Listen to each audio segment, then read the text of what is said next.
Hello అండి, అందరికీ నమస్కారం. ఈరోజు నేను మిరియాల చారు చేస్తున్నానండి. వర్షాకాలం వచ్చేసింది కదండి.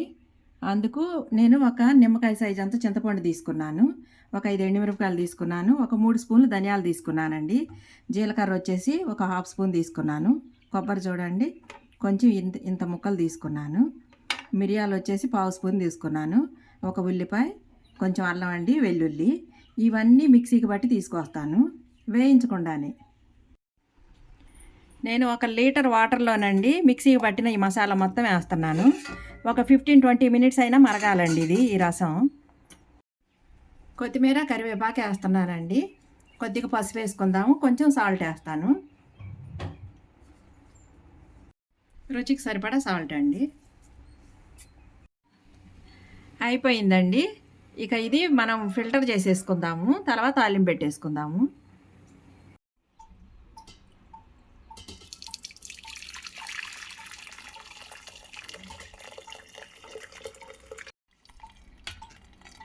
ఈ రసం మొత్తం దిగిపోతుందండి మనం ఇలా అనుకుంటే. ఆయిల్ 3 స్పూన్లు తీసుకుంటున్నానండి. ఆవాలు, జీలకర్ర కొంచెం, ఎండుమిరపకాయలు వేస్తున్నానండి ఒక 3, కచ్చాపచ్చా దంచుకున్న వెల్లుల్లి అండి, కరివేపాకు వేసేస్తున్నాను,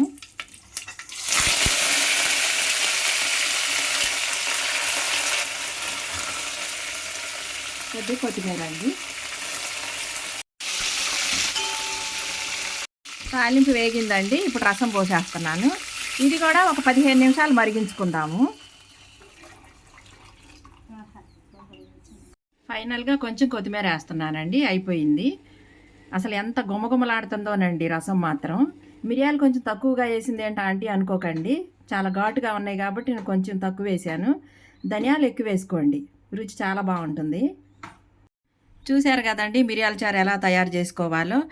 చికెన్ ఫ్రైతో కానివ్వండి, లేదంటే నాన్ వెజ్ తిననాళ్ళు బెండకాయ ఫ్రై కానివ్వండి, దొండకాయ, ఏ ఫ్రైతోనైనా చాలా బాగుంటుందండి.